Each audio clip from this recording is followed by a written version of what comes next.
Sir welcome to new Indian express AP dialogues. So, స్త్రీ శక్తి పథకం start అయ్యి సక్సెస్‌ఫుల్‌గా నడుస్తుందని చెప్తున్నారు. ఏపీఎస్ఆర్టీసీకొచ్చేసరికి దాన్ని ఒక విజయంగా చూస్తారా? లేదంటే మీ ఆపరేషనల్‌కి దాన్ని ఒక ఛాలెంజ్‌గా ఉందా? రెండూ ఉంటాయి. స్త్రీశక్తి పథకం ద్వారా ఆ పథకాన్ని స్త్రీలు వినియోగించుకొని మేము ఇచ్చిన పథకం వల్ల వాళ్ళు లబ్ధి పొందుతున్నారా లేదనేది ఒక యాంగిల్ అయితే,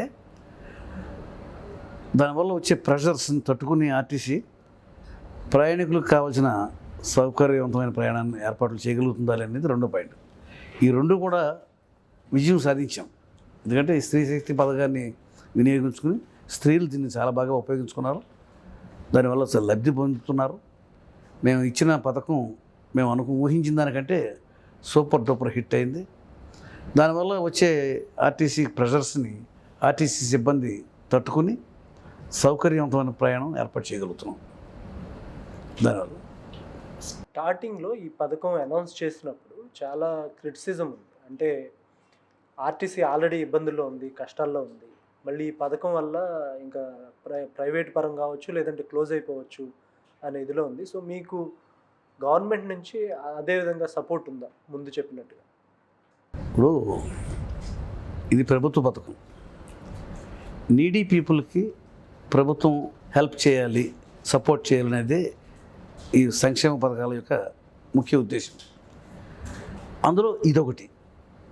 చదువుకునే విద్యార్థులకి ఆర్థిక సహకారం అందించడం, పెన్షన్ పథకం ద్వారా డబ్బులు ఇవ్వటం, అలాగే వికలాంగులు పెన్షన్ పెంచి ఇవ్వటం, వాటిలో భాగంగానే స్త్రీశక్తి పథకం, స్త్రీలకి ఉచిత బస్సు ప్రయాణం ఏర్పాటు చేయడం వల్ల ప్రభుత్వానికి భారం అయ్యే సంక్షేమ పథకాల భారంలో ఇదొక భారం. ఇది ఆర్టీసీ ప్రత్యేకించి ఆర్టీసీకి వచ్చిన భారం కాదు. ఇప్పుడు ఆర్టీసీ సర్వీస్ చేస్తుంది, ఇది ప్రభుత్వానికి భారం. అది సంక్షేమ పథకాలలో ఇది ఒక పార్ట్. నీడీ పీపుల్కి, అవసరం ఉన్న వాళ్ళకి సపోర్ట్ చేయాలనేది ప్రభుత్వం యొక్క ఉద్దేశం. దానివల్ల ప్రభుత్వానికి ఉన్న ఖర్చులో ఇదొక ఖర్చు. అంటే నా క్వశ్చన్ ఏంటంటే, ఈ పథకానికి ఎవ్రీ ఇయర్ ఒక 1900 క్రోర్స్ ఎంతో ఖర్చు అవుతుందని అంచనా వేశారు కదా. సో, ఆ 1900 క్రోర్లు గవర్నమెంట్ మీకు రీఎంబర్స్ చేసేస్తుందా ఎప్పటికప్పుడు? ఇప్పుడు ఆర్టీసీకి డీజిల్ కానీ శాలరీస్ కానీ ఏ ఖర్చు ఉన్నా కూడా ఇది ప్రభుత్వంలో విలీనం అయిపోయింది. అది ప్రభుత్వం యొక్క ఖర్చే.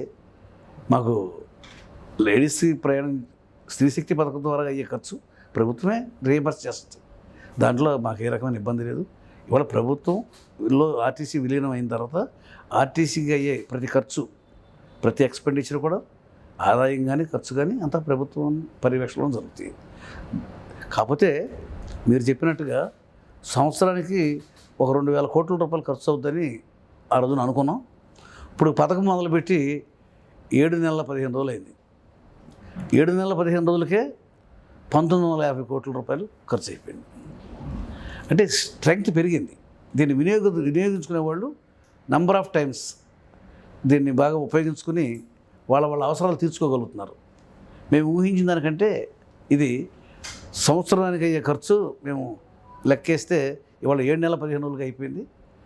ఇది ఎంత ఖర్చు పెరిగినా కూడా ప్రభుత్వం దీన్ని సక్సెస్ఫుల్ సంక్షేమ పథకం కింద మేము ప్రభుత్వం ఫీల్ అవుతుంది. అది నిజం కూడా. స్త్రీలు దీన్ని బాగా ఉపయోగించుకుంటున్నారు, దీనివల్ల బాగా లబ్ధి పొందుతున్నారు. వాళ్ళల్లో స్త్రీశక్తి పథకం ద్వారా వాళ్ళు దాన్ని బాగా ఉపయోగించుకున్నారు. దాని గురించి ప్రభుత్వం ఏ రకమైన పునరాలోచన లేదు. మేము వీఆర్ హ్యాపీ. దివ్యాంగ శక్తి కూడా పెట్టినట్టు. దివ్యాంగ శక్తి అది కూడా చాలా అవసరమైంది. ఎందుకంటే ఆర్థికంగా మానసికంగా ఇబ్బందుల్లో ఉన్న వాళ్ళు దివ్యాంగులకి ప్రజల సపోర్ట్ అవసరం.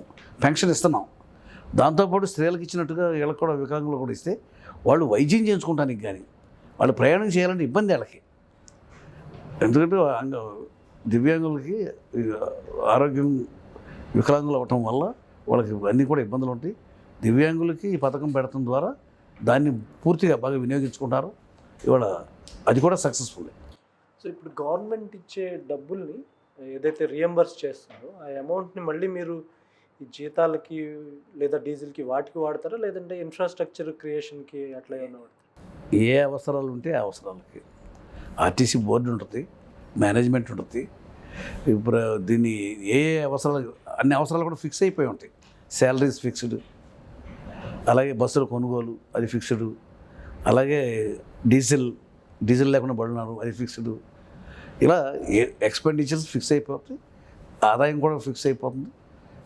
దాన్ని ఎక్స్పెండిచర్ వెంటనే జరిగిపోతాడు. ఇప్పుడు మనకి ఆర్టీసీలో ఉన్న కంప్లైంట్ ఏంటంటే డొక్కు బస్సులు మామూలుగా అంటే లేమన్ లాంగ్వేజ్ డొక్కు బస్సులు ఎక్కువైపోయి ఎక్కడ పడితే అక్కడ ఆగిపోతున్నాయి. మీరు కొత్త వస్తాయి బస్సులు అంటుంటారు కానీ అవి వచ్చినట్టు కనపడడం లేదు. ఆర్టీసీ బస్సులు ప్రతిదానికి కూడా ఎక్స్పైరీ డేట్ ఉంటుంది. 15 సంవత్సరాల వరకు మేము బస్సులను వాడుకోవాలి. 15 సంవత్సరాల తర్వాత ఆ బస్సులను తీసేస్తాం.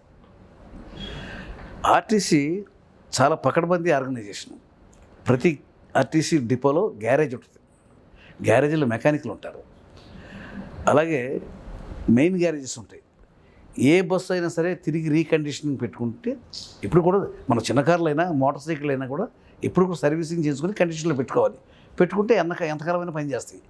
అదే డొక్కు బస్సు అవ్వకుండా మేము షెడ్యూల్లో పెట్టి దాన్ని ఫుల్ కండిషన్లో షాక్ అబ్జార్లు పోతే షాక్ అబ్జార్లు వేస్తాం, కమాన్ కట్టలు పోతే కమాన్ కట్టలు వేస్తాం, బోర్కి వస్తే బోర్ చేస్తాం, ఏ రకం టైర్లు అరిగిపోతే టైర్లు తీసేస్తాం.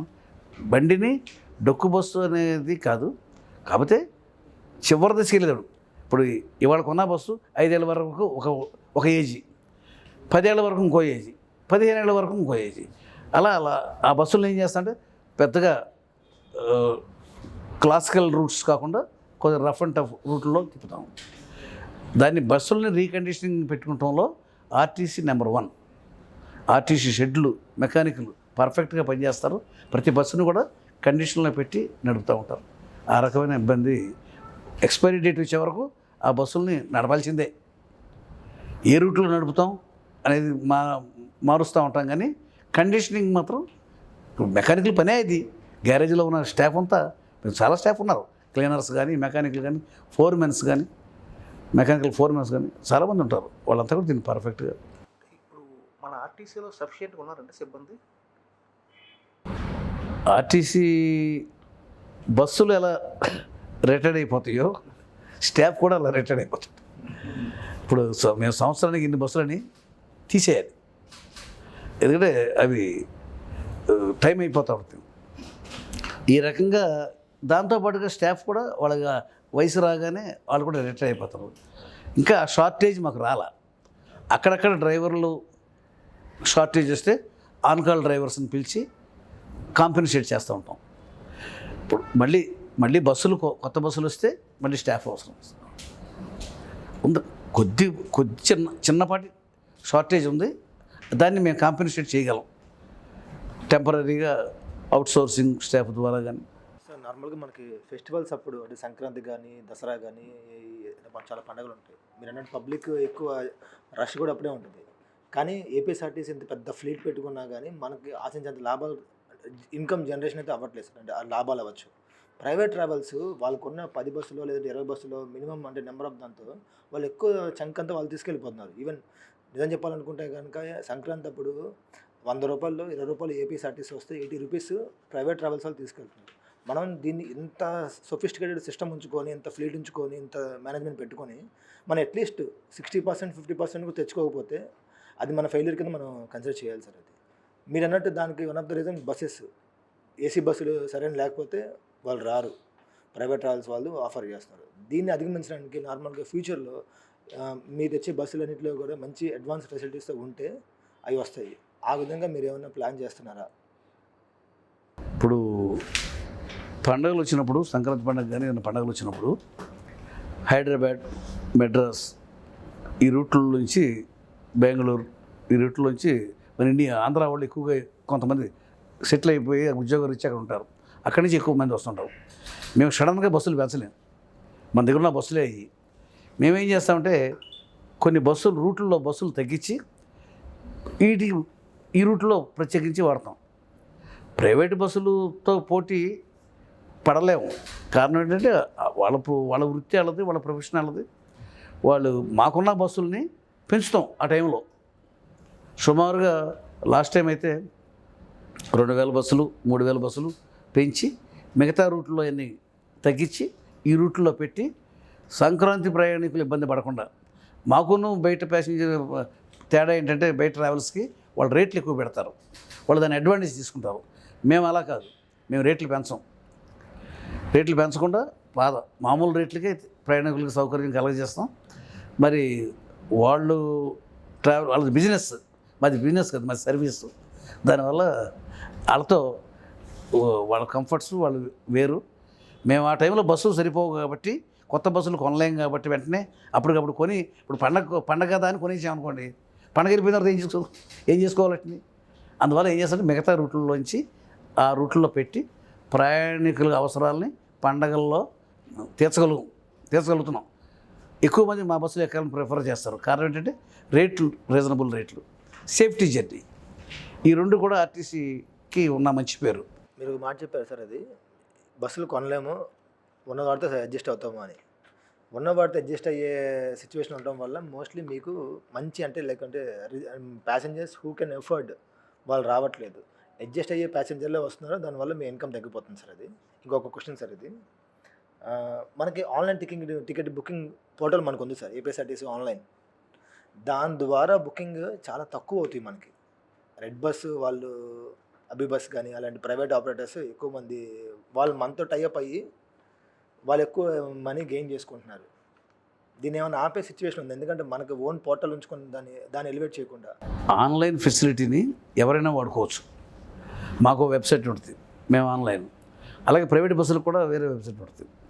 ఇవాళ ప్రయాణికుడు రకరకాల అడ్వాంటేజెస్, ఎప్పుడు కావాలంటే అప్పుడు అతను ప్రయాణం బయలుదేరి వెళ్ళిపోవాలి, ఏ బస్సు అందుబాటులో ఉందో చూసుకుంటాడు.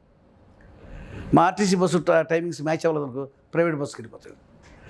అలా స్లీపర్ కానీ ఏసీ కానీ అతను కంఫర్టబుల్ జర్నీ, అతని టైమింగ్స్ చూసుకోవడం కోసం అతను వెబ్సైట్స్లో ఏది అందుబాటులో ఉంటే దాన్ని వాడుకుని టికెట్ బుక్ చేసుకుని అతని అవసరాలు అతను తీసుకుంటూ ఉంటాడు. అందువల్ల ఆన్లైన్లో హక్కు అనేది, ఆన్లైన్ హక్కు మా ఒకరిదే కాదు కదా, ఎవరైనా వాడుకోవచ్చు కదా. ఉచిత బస్సు ప్రవేశపెట్టిన తర్వాత సర్వీసుల సంఖ్య బాగా తగ్గించారని ఆరోపణలు ఉన్నాయి. విజయవాడ, గుంటూరు, విశాఖపట్నం తదితర పట్టణాల్లో గతంలో అరగంటకి ఒక 10 సర్వీసులు ఉంటాయి, ఇప్పుడు అరగంట ఒక సర్వీసే ఉంటుందనేది ఆరోపణలు ఉన్నాయి. దీనిపైన మనం ఎలా స్పందిస్తాం సార్? ఇప్పుడు స్త్రీలకు ప్రయాణం ఏర్పాటు చేసి స్త్రీశక్తి పథకం ద్వారా ప్రయాణికులు పెరిగారు. మేము ఊహించిన దానికంటే ఎక్కువ పెరిగారు. వాళ్ళందరికీ సరిపడా బస్సులు కావాలి. బస్సులు షార్టేజీ ఉంది, అది వాస్తవం. దాన్ని మేము ఎలా ఫుల్ఫిల్ చేయాలనుకున్నామంటే, వాతావరణ కాలుష్యం పెరగకుండా ఎలక్ట్రిక్ బస్సులను తీసుకొచ్చి రిటైర్డ్ అయిపోయి కొనబోయే ప్రతి బస్సు కూడాను ఎలక్ట్రికల్ బస్సులు పెట్టాలని మేము ఆల్రెడీ కొన్ని బస్సులు ఆర్డర్ ఇచ్చాం, అవి రాబోతా ఉన్నాయి. కొన్ని బస్సుల్ని సిఎన్జి చేద్దామని. ఫస్ట్ ప్రిఫరెన్స్ వాతావరణ కాలుష్యం పెరగకుండా, మన గవర్నమెంట్ యొక్క బాధ్యత అది. ముందు వాతావరణ కాలుష్యం పెరగకుండా ఇప్పుడున్న బస్సులు, అన్ని బస్సుల స్థానంలో ఎలక్ట్రిక్ బస్సులే రావాలి. అది టైం ఇప్పుడు రాబోతా ఉన్నాయి ఎలక్ట్రికల్ బస్సులు. సిఎన్జి బస్సులు కూడా ప్రాధాన్యత ఇచ్చి మా బస్సులనే సిఎన్జి కింద కన్వర్ట్ చేసి పెట్టుకోవాలని. బస్సులు ఎవ్రీ ఇయర్ కొత్త బస్సులు వస్తాయి, పాత బస్సులు రిటైర్ అయిపోతావు, ఎక్స్పైరీ డేట్ అయిపోతుంది. వాటికి ఆ బస్సులు తీసేసి ఆ బస్సుల స్థానంలో ఎలక్ట్రికల్ బస్సులు వస్తాయి. ముందు బస్సులు కొరత లేకుండా ఎంప్లాయీస్ బస్సులు పెరిగినప్పుడు ఆటోమేటిక్గా బస్సుతో పాటు ఎంప్లాయీస్ కూడా వస్తారు. దానివల్ల మాకు పెద్ద స్టాఫ్కి ఇబ్బంది ఉండదు. ఇంకా బస్సులు ఎన్ని పెరిగినా కూడా స్టాఫ్ను కూడా పెంచుకోవాలి కదా. దాని అవసరాన్ని బట్టి స్లోగా బస్సులు పెరుగుతాయి, స్టాఫ్ పెరుగుతారు. దాని అవసరాన్ని బట్టి బస్సులు ఉన్నప్పుడే స్టాఫ్ కావాలి.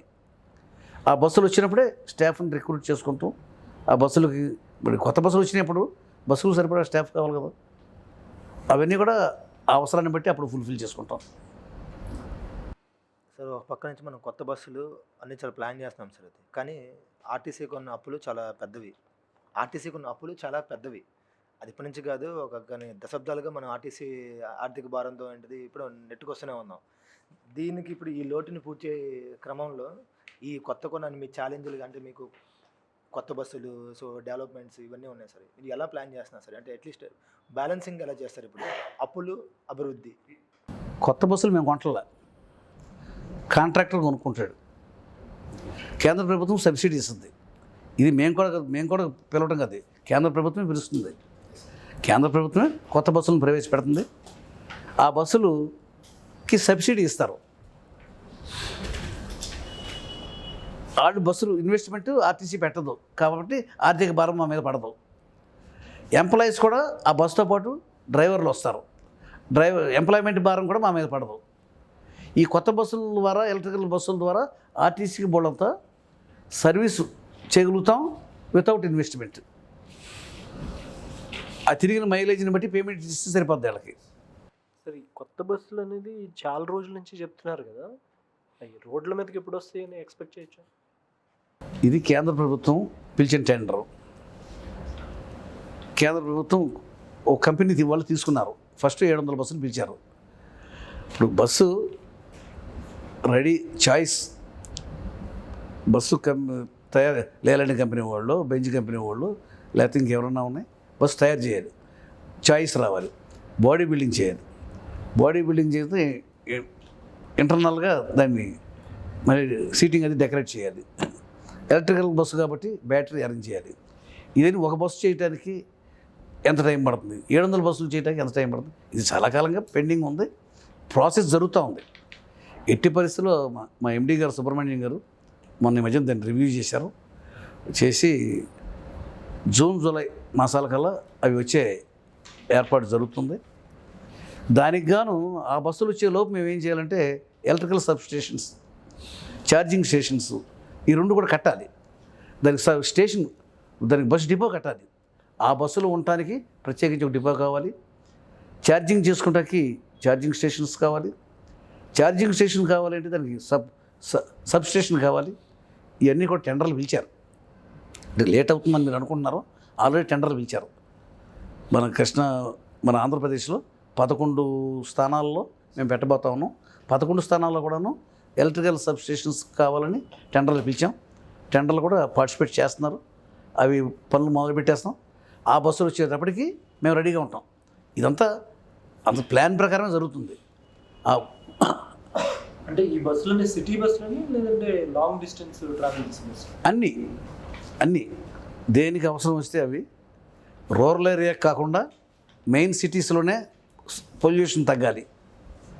టాప్ ప్రయారిటీ ఇంటర్నల్ బస్సులు, సిటీ బస్సులకి ఇచ్చి maximum town cities or long journeys దానికే ఉపయోగించడం జరుగుతుంది. దానికోసం అన్ని ఏర్పాట్లు జరుగుతున్నాయి. వాళ్ళకి బస్సు డిపో కట్టాలి,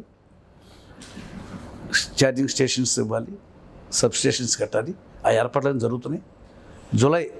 జూన్ జూలై కల్లా బస్సులు తెప్పించాలి అనేది మా ఎండీ గారు పరిశీలి చేస్తున్నారు. అది సుమారుగా మేము టార్గెట్ పెట్టుకున్నాం. సుమారుగా ఆ టైంకి వస్తాయి అనేది మా అంచనా. అలాగే ఇంకొకటి సార్, ఈ ఆర్టీసీలో ఒకటో రెండో సర్వీసులు ఉన్నట్లున్నాయి, స్లీపర్ క్లాసు ఉండదు.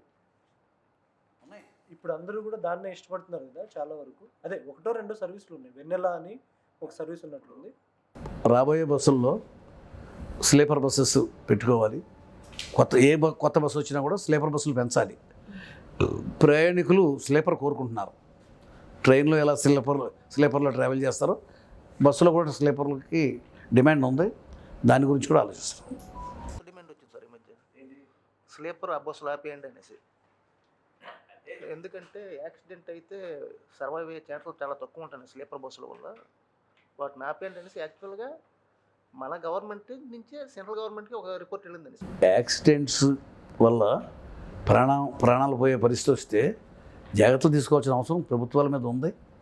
దాన్ని ఎంక్వైరీ చేసుకుని దాని మీద రీసెర్చ్ చేసి ఏం చేస్తే నిజంగా ప్రమాదం అనుకోండి, ప్రమాదకరమైన ప్రయాణం దేనికి ఇదివరకు ప్రయాణం చేసినట్టే చేస్తాం, బస్ కూర్చొని ప్రయాణం చేస్తాం. స్లీపర్ వల్ల తీసుకోవాల్సిన జాగ్రత్తలు తీసుకోవాలి. ఇవాళ ప్రైవేట్ బస్సుల్లో కొన్ని రూల్స్ ప్రకారంగా కాకుండా రూల్స్ అతిక్రమించి అడ్డదారులు అన్నమాట ప్రయాణం చేయడం వల్ల మనం డ్రైవ్ చేసి యాక్సిడెంట్ చనిపోయిన విధానం చూస్తే డ్రైవర్ లోపం, బస్సు లోపం, బ్రేకు పళ్ళ, ఇదంతా దురదృష్టం. ఏ కారణం వల్ల అవని ప్రమాదాలను నివారించడం అనేది ప్రభుత్వాల యొక్క బాధ్యత, ఆర్టీసీ యొక్క బాధ్యత. దాన్ని ఎలా సిఫారసు చేస్తే అలా దాని ప్రకారం నడుచుకుంటాం. శ్రీశక్తి పథకం గురించి మరి చెప్తున్నాను క్వశ్చన్ సార్. అది డిమాండ్ పెరిగింది. యాక్చువల్లీ మీరంటే బస్సుకి డిమాండ్ పెరిగింది, ప్యాసింజర్ రష్ ఎక్కువ పెరుగుతుంది. అందరూ మీరు అనుకున్న దానికన్నా ఎక్కువ సక్సెస్ చూడడం వల్ల, రద్దీ పెరగడం వల్ల ఈ స్టాఫ్ మీద భారం పెరిగింది సార్, చాలా భారం. ఈవెన్ ఎంప్లాయీస్ యూనియన్ చాలా అప్పుడు కూడా చెప్పారు, మీరు స్కీమ్ స్టార్ట్ చేసే ముందు రిక్రూట్మెంట్ చేయకుండా చేస్తే మాత్రం మా మీదే భారం పడుతుంది, వర్క్లోడ్ మేము తట్టుకోలేమని చెప్పారు కదా సార్. అది 8 months అయింది. మీరు అన్ని సోకాల్డ్ చేసిన ఎవాల్యూషన్స్లో ఏదైనా మీరు ఫీల్ అయ్యారా నిజంగా డిమాండ్ ఉందని ఎంప్లాయీస్కి తీసుకోవడంలో, రిక్రూట్మెంట్ చేయాలనేది? ఒక బస్సుకి ఒక డ్రైవర్, ఒక కండక్టర్ ఉంటాడు. ప్యాసింజర్లు ఎంతమంది హౌస్ఫుల్ అయినా కూడా డ్రైవరు, కండక్టరే ఉంటాడు. అక్కడ స్టాఫ్ పెరగాల్సిన అవసరం లేదు. కాకపోతే ఆ ఒత్తిడికి, ఆ ప్రెషర్కి లేడీస్ ఎక్కువైపోయి, లేడీస్కి ఇదివరకటి కన్నా ఇదివరకు 30% ఉంటే, 33% ఉంటే ఇప్పుడు 68% అయ్యారు. మగవాళ్ళు 32% అయ్యారు. వాళ్ళకి ఇంకా ఆ బస్సులో సరైన ప్లేస్మెంట్ వాళ్ళకే ఇవ్వలేకపోతున్నాం. లేడీస్ వరకు ఇవ్వగలుగుతున్నాం. స్టాఫ్ అనేది బస్సులు పెరిగితే స్టాఫ్ కావాలి. ఇప్పుడున్న బస్సులు మేమంతా ప్లాన్ చేసుకున్నది ఏంటంటే, ఉన్న బస్సులకు సరిపడా స్టాఫు, బస్సులు ఐడియల్గా ఉండలేదండి, బస్సులు నడుపుతున్నాం. ఇంకా కొత్త బస్సులు వస్తే స్టాఫ్ కావాల్సి వస్తారు. దాంతోపాటు ఆటోమేటిక్గా అవి స్టాఫ్ బస్సులు వస్తాయి, స్టాఫ్ వస్తారు. ప్రస్తుతానికి కొద్దిపాటి ఇబ్బంది ఉంది. అనుకోకుండా పెరిగిన ట్రాఫిక్ ఇది. మేము ఊహించిన దానికంటే ఎక్కువ పెరిగిపోయిన ట్రాఫిక్ ఇది. ఈ ట్రాఫిక్ వల్ల ఆర్టీసీ ఎంప్లాయీస్ కొద్దిగా ఇబ్బంది పడుతున్నారు. ప్యాసింజర్స్కి పెద్ద ఇబ్బంది లేదు, కానీ ఎంప్లాయీస్ మాత్రం ఆర్టీసీ కార్మికులు మాత్రం ఇబ్బంది పడుతున్నారు, ఓర్చుకుంటున్నారు. మేము వాళ్ళకి ట్రైనింగ్ ఇచ్చాం. ఈ పథకం సక్సెస్ అవ్వాలంటే మీరు బోలంత ఓర్పుతో వ్యవహరించాలి. మీరు అందరినీ ఎక్కించుకోండి, అందరినీ జాగ్రత్తగా దింపండి, ఎవరితో ఘర్షణ పడద్దు. వాళ్ళకు మా స్టాఫ్ వల్ల కాంప్లికేషన్స్ ఏమి రాలా. తెలంగాణతో పోల్చుకుంటే తక్కువ కాంప్లికేషన్స్ ఉన్నాయి. తక్కువే. మేమంతా ముందే ట్రైనింగ్ ఇచ్చాం. స్టడీ చేశారు కదా సార్. సార్ ఇంకొకటి సార్, మనకి రెవెన్యూ, మనకి ఏపీఎస్ఆర్టీసీ 2 రకాలుగా ఉంటుంది సార్. టికెటింగ్ రెవెన్యూ ఒకటి, కమర్షియల్ రెవెన్యూ ఒకటి. కమర్షియల్ టికెటింగ్ రెవెన్యూ ఈ విధంగా మీరు అంటే ఇలాంటి స్కీమ్స్ వల్ల, డిస్కౌంట్ల వల్ల ఏదైనా కానీ తగ్గిపోతూనే ఉంటుంది. దీనికి మ్యాచ్ అవ్వడానికి మనం వేరే ఇంకో రెవెన్యూ మీద మనం ఫోకస్ చేయాలి. That is commercial revenue. Commercial revenue అంటే మనకున్న ల్యాండ్స్ కానీ దాని మీద ఇది. ఇప్పుడు మీరేమో అంటే గవర్నమెంట్ ఏమో కొన్ని ల్యాండ్స్ని వేరే వాళ్ళకి, ప్రైవేట్ వాళ్ళకి ఇచ్చేస్తుంది కదా సార్, కమర్షియల్ చేసేస్తుంది. మన దగ్గర ఉన్న పద్ధతిలోనే అంతకుముందు ఈ బస్ స్టాండ్ కానీ ఏదైనా అలా చేస్తే వచ్చే లాభాలకి, పీపీపీ మోడ్లోకి వెళ్ళే లాభాలకి డిఫరెన్స్ ఉందా? అండ్ ఆర్టీసీ పీపీపీ మోడ్ని సపోర్ట్ చేస్తుందా? ఆర్టీసీ చాలా విలువైన స్థలాలు ప్రైమ్ ఏరియాలో, అంటే ఇప్పుడు ఆర్టీసీ కేటాయించినప్పుడు ఇవన్నీ అవుట్స్కట్స్, ఇవాళ సిటీ సెంటర్ అయిపోయినాయి. అంటే ప్రాపర్టీస్ వాల్యూస్ పెరిగిపోయినాయి, ప్రైమ్ ప్రాపర్టీస్ అయిపోయినాయి. ఆర్టీసీ అవసరాలకు పోను మిగతా ప్రాపర్టీస్ ఐడియల్గా ఉన్నటువంటి స్థలాల్లో ఏదైనా కమర్షియల్ కాంప్లెక్సెస్, ఒక హోటల్స్ కానీ, లేకపోతే మార్ట్స్, సూపర్ బజార్లు కానీ, ఏదో ఒక, లేకపోతే పీవీఆర్ స్క్రీన్స్ కానీ ఏదైనా పెట్టి దానివల్ల కూడా ఆదాయం మా విలువైన స్థలాలు ఖాళీగా పెట్టుకుంటే ఏమొస్తుంది మాకు? ఆ విలువైన స్థలాల్లో ఏదైనా కమర్షియల్ కన్స్ట్రక్షన్ వస్తే, కమర్షియల్ మేము పెట్టలేము, మేము వ్యాపారస్తులం కాదు. ఎవరైనా ఒక వ్యాపారస్తులు వచ్చి దాన్ని తీసుకుని ఒక షాపింగ్ కాంప్లెక్స్ కట్టి దాని మీద ఆదాయం అతను పెట్టిన పెట్టుబడి రిటర్న్ చేసుకోవాలి. మాకు రెంట్ వస్తే మాకు ఆర్టీసీకి అడిషనల్ ఇన్కమ్ అవుద్ది. ప్రైమ్ ప్రాపర్టీస్ని మేము యూటిలిటీలోకి తీసుకొచ్చిన సాటిస్ఫాక్షన్ ఉంటుంది. మేము ఆ ప్రయత్నం చాలా చోట్ల చేస్తున్నాం. ఇంకా ఖాళీలు ఉంటే అవి కూడా చేస్తాం. కానీ నేను అంత కరెక్ట్గా చెప్పలేను, ఎందుకంటే ఇప్పుడే ప్రాసెస్లో ఉన్నాయి. ఇప్పుడు తిరుపతి ఉంది, కొత్తగా కాంప్లెక్స్ కట్టబోతా ఉన్నాం. తిరుపతిలో రైల్వే స్టేషన్ నుంచి బస్ డిపో కూడా ఒక ట్రాక్ వేయాలని, అక్కడ దిగిన వాళ్ళు ఇక్కడ ఈజీగా వచ్చేయాలని, అది చాలా మోడల్గా రేపు తిరుపతిలో కట్టబోయేది నెంబర్ 1 అవుతుంది. ఇప్పుడు అన్ని ప్రాసెస్లో ఉన్నాయి. మీకు ఆదాయం రాలా, కన్స్ట్రక్షన్స్లో ఉన్నాయి. అవన్నీ వస్తే కానీ చెప్పలేము. ఇప్పుడు ఆర్టీసీ స్టార్ లైన్ అయినా నాన్ ఏసీ స్లీపర్ బస్సులు ప్రవేశపెట్టింది. నాన్ ఏసీ స్లీపర్ బస్సులు సార్, దానికి హ్యూజ్ డిమాండ్ ఉంది. దానికి హ్యూజ్ డిమాండ్ ఉంది. ఇప్పుడు మనం ఏమైనా కొత్తగా ఏమన్నా తీసుకుంటామా, అన్ని డిపోలకి ఏమన్నా దాన్ని మనం పంపించగలుగుతాం. అట్లా ప్రస్తుతానికి మాకు వచ్చే బస్సులన్నీ కూడా ఎలక్ట్రికల్ బస్సులు, దీనికి వినియోగించలేము. మేము సిఎన్జి బస్సులు ఉన్నాయి, ఉన్న బస్సులనే కన్వర్ట్ చేస్తాం. దీనికి స్లీపర్ బస్సులు కావాలంటే బాడీ బిల్డింగ్లోనే దానికి తయారై రావాలి. అది స్లీపర్ అనేది ఒక కోచ్ తయారయ్యేటప్పుడే స్లీపర్ కోచెస్ తయారవుతాయి. కొత్త బస్సులు కొన్నప్పుడు మాత్రమే సాధ్యపడుతుంది. ఇది అప్పుడే మళ్ళీ మీరు చెప్పిన ఆర్డినరీ స్లీపర్ కావాలంటే ప్రవేశపెట్టి చూడాలి. ఇప్పుడు మీరు చెప్పిన సలహా ప్రకారంగా ఆర్టీసీ ఆర్డినరీ స్లీపర్ కూడా డిమాండ్ ఉంటే అవి కూడా కొన్ని పెడదాం. జనరల్గా ఏసీకే డిమాండ్ ఉంది, ఆర్డినరీ అనేది ట్రావెల్ చేయడం మానేశారు జనం. కాస్త అపోయినా చేస్తున్నారు కానీ సుఖమైన ప్రయాణం కోరుకుంటున్నారు. అదే సార్ ఎలా చెప్పాను కదా సార్, సంక్రాంతి అప్పుడు మనం ఎందుకు ఫెయిల్ అవుతున్నాం అంటే మనం పెట్టే ప్రతి బస్సు కూడా ఆర్డినరీ బస్సే మనం సర్వీస్ వాడతాం. ఏసీ బస్సుకి ఏసీ బస్సు పెట్టి ప్రైవేట్ వాడడం ఏసీ బస్సు ఎక్కువ ఇస్తాడు. ఒక 1000 రూపాయలు ఎక్స్ట్రా పోయినా పర్లేదు, ఏసీ బస్సులో పోతాం. అది మనం ట్యాప్ చేయలేకపోతున్నాం సార్. ఏపీఎస్ఆర్టీసీ అక్కడే కొద్దిగా అనుకోండి. ఆ ఒక్కరోజు డిమాండ్ కోసం కోట్ల రూపాయలు పెట్టి బస్సులు కొంటే ఆ తెల్ల నుంచే బస్సులు చేసుకోవాలి. మీరు వచ్చిన తర్వాత, చైర్మన్గా వచ్చిన తర్వాత మీరు తీసుకొచ్చిన మార్పులు ఏంటి కొత్తగా? ఇప్పుడు మేము వచ్చేటప్పటికి ఎవరైతే కారుణ్య నియామకం కింద మెడికల్గా అన్ఫిట్ అయిన వాళ్ళు కానీ, చనిపోయిన వాళ్ళు కానీ, ఆర్టీసీ కార్మికుల యొక్క పిల్లలకి అందరికీ ఉద్యోగ అవకాశాలు రాల, చాలామంది మిగిలిపోయారు. నేను చైర్మన్ అవగానే వాళ్ళంతా వచ్చి మాకు అన్యాయం జరిగింది, మా తండ్రి ఉద్యోగం మాకు రాలేదు, ఆర్టీసీలో మాకు అన్నాళ్ళు సర్వీస్ చేసాం మేము, మా ఫాదరు, ఆ ఉద్యోగం మాకు ఇవ్వాలి కదా, ఇవ్వలేదని చెప్పి చాలామంది వచ్చారు. వాటి మీద ఫోకస్ చేసి చిన్న చిన్న అభ్యంతరాలు ఉంటే వాటన్నింటిని క్లియర్ చేసి కారుణ్య నియామకం కింద పోస్టింగ్లు ఇవ్వటం అనేది చేయగలిగాం. దాదాపు చాలామందికి ఇచ్చాం, ఇంకా కొద్దిమంది ఉన్నారు, వాళ్ళ గురించి కూడా ప్రయత్నం చేస్తాం. అది మెయిన్. నెక్స్ట్ చాలా కాలంగా ప్రమోషన్స్ ఆగిపోయి ఉన్నాయి. ప్రమోషన్స్ నిబంధనల ప్రకారంగా కొన్ని నిబంధనలు అడ్డు రావటం వల్ల వాళ్ళకి ప్రమోషన్ జరగల. కింద నుంచి పై స్థాయి దాకా ప్రమోషన్లు అయిపోయింది చాలా కాలంగా. ఆ నిబంధనలన్నింటినీ కూడా సడలించి మన పై వారి దృష్టికి తీసుకెళ్ళి ఆ సడలించడం వల్ల మొన్న ప్రమోషన్స్ అందరికీ ఇవ్వగలిగాం. ఒకేసారి చాలా కాలంగా ఆగిపోయిన ప్రమోషన్లన్నీ ఇవ్వగలిగింది మొన్న ఈ మధ్యన మేము వచ్చిన తర్వాత. దానికి డిపార్ట్మెంట్ అధికారులంతా కూడా దీని మీద ఫోకస్ చేసి రికగ్నైజ్. ఇకపోతే మెడికల్ అన్ఫిట్ అవ్వటానికి ఇదివరకు 7 రకాల వ్యాధులు ఉన్న వాళ్ళు మాత్రమే మెడికల్గా అన్ఫిట్కి అలౌడ్. ఇప్పుడు మేము వచ్చిన తర్వాత దాన్ని 21 రోగాలకి మేము దాన్ని ఎక్స్పాండ్ చేసాం. ఈ 21 రోగాల్లో ఏ రోగం వచ్చినా కూడా అతను మెడికల్గా అన్ఫిట్ అవ్వచ్చు. ఆర్టీసీ కార్మికులకి ప్రాబ్లమ్స్ వస్తాయి. డ్రైవింగ్లో, కుదుపుల్లో చాలా పార్ట్లు దెబ్బతినిపోతాయి, చాలా హెల్త్ ప్రాబ్లమ్స్ వస్తాయి. వాళ్ళకి 7 రోగాలు కాదు, 21 రోగాలు కూడా అవసరమే. దానివల్ల ఆర్టీసీ కార్మికులు మెడికల్గా అన్ఫిట్ అవ్వాలంటే ఇప్పుడు ఈజీ. ఇది వరకు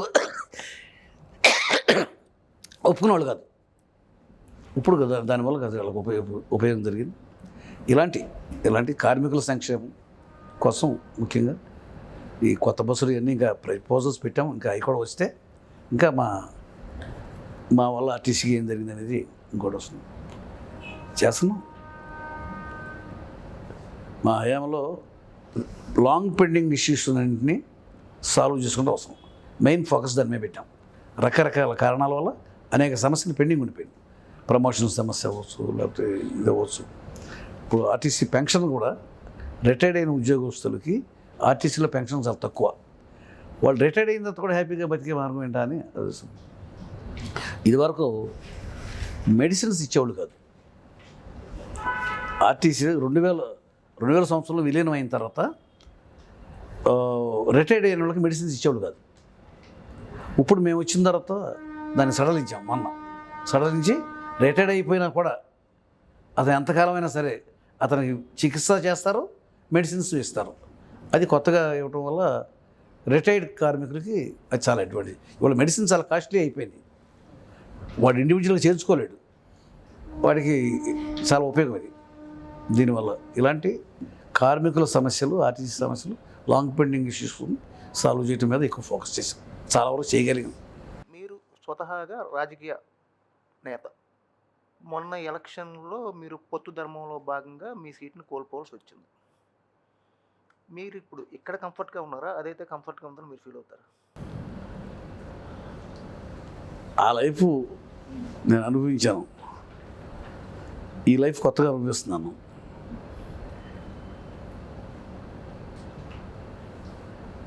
ఇక్కడే నాకు సాటిస్ఫాక్షన్ ఉంది. ఎందుకంటే 10,000 బస్సులు, 60,000 మంది కార్మికులు, 130 బస్సు డిపోలు, రోజు అనేక కార్మికులకి ఆర్టీసీకి అనేక సమస్యలు. ఆ సమస్యలను పరిష్కరించడంలో ఒక సాటిస్ఫాక్షన్ ఉంది. నేను చైర్మన్ని, 130 డిపోలకి చైర్మన్ని, 10,000 బస్సులకి నా పర్యవేక్షణలో నడుస్తూ ఉంటాయి. ఇంతమంది ఎంప్లాయీస్ ఉన్నారు. పర్మనెంట్ ఎంప్లాయీస్ కానీ, టెంపరీగా అవుట్సోర్సింగ్ ఎంప్లాయీస్ కానీ ఇంతమంది ఎంప్లాయీస్ ఉన్నారు. ఒక ఎంపీకి ఇన్ని అధికారాలు ఉండవు, ఇంత పరిధి ఉండదు. ఇప్పుడు నేను స్టేట్ వైడ్గా ప్రతి గ్రామంలో నా ఆర్టీసీ బస్సు తిరుగుతూ ఉంటుంది. ఆ బస్సుకు నేను ఆర్టీసీకి నేను చైర్మన్ని. నా పరిధి రాష్ట్రం అంతా. నాకు ఆ సాటిస్ఫాక్షన్ ఉంది. నేను ఎంపీ పదవి చేశాను. ఎంపీ పదవి అంటే అది కూడా చాలా పెద్ద పదవి. దేశంలో ఉన్న ఏ సమస్యల గురించైనా, ప్రపంచంలో ఉన్న ఏ సమస్యల గురించైనా పార్లమెంట్లో లేవనెత్తి దానికి పరిష్కారం కనుక్కోవచ్చు. అదొక డిఫరెంట్ ఫీల్డ్, ఇదొక డిఫరెంట్ ఫీల్డ్. దాంట్లోనూ సాటిస్ఫాక్షన్ పొందాను, దీంట్లో కూడా సాటిస్ఫాక్షన్ పొందుతున్నాను. I very happy. అదే సార్, ఇప్పుడు మనకి డీలిమిటేషన్ వస్తుందంటారు. డీలిమిటేషన్‌లో భాగంగా నెంబర్ ఆఫ్ సీట్స్ కూడా పెరుగుతాయి. పెరిగినప్పుడు ఏంటంటే మొన్న మీలాగా ఎవరైతే త్యాగాలు చేశారో మళ్ళీ వాళ్ళకి ఇప్పుడు అకామిడేట్ చేసే అవకాశం వస్తుంది. అంటే మీది పార్టీ ఏ నిర్ణయం తీసుకున్నా నిర్ణయానికి కట్టుబడి ఉండాలనేదే ముందు నుంచి కూడా నా యొక్క సిద్ధాంతం. ఆ రోజున అలయన్స్లో పార్టీ కోఆపరేట్ చేయాలనే ఉద్దేశంతో నా అంతటి నేను రేపు అలయన్స్లో కావాలంటే నా సీటు మీరు ఎవరితో నేను అడ్జస్ట్ చేసుకోవచ్చు, నేను కోఆపరేట్ చేస్తానని చెప్పాను. పార్టీ దానికి చాలా హ్యాపీగా ఫీల్ అయ్యి నాకు ఈ ఆర్టీసీ ఇచ్చారు. రేపు పార్టీ ఏ రకమైన అవకాశాలు ఇచ్చినా కూడా నేను చాలా కోఆపరేట్ చేస్తాను. ఏ రకమైన అవకాశం ఇచ్చినా కూడా దానికి నేను ఎప్పుడు కూడా కట్టుబడి ఉంటాను. అంటే మీరు interested to go to parliament లేకపోతే అసెంబ్లీ? పార్టీ డెసిషన్, అధిష్టాన వర్గం ఏ డెసిషన్ తీసుకుంటే ఆ డెసిషన్కి నేను కట్టుబడి ఉంటాను. Okay sir, thank you so much for మాకు ఈ అవకాశం ఇచ్చినందుకు, మిమ్మల్ని ఇంటర్వ్యూ చేయడానికి. మేము కూడా wish you all the best. Like ఈ ఆర్టీసీ చైర్మన్గా అయినా కానీ, లేదా ఫ్యూచర్లో పార్టీ ఏదైనా అవకాశం ఇస్తే అక్కడ కూడా మీరు Sure. చేయాలని తప్పదు. Thank you.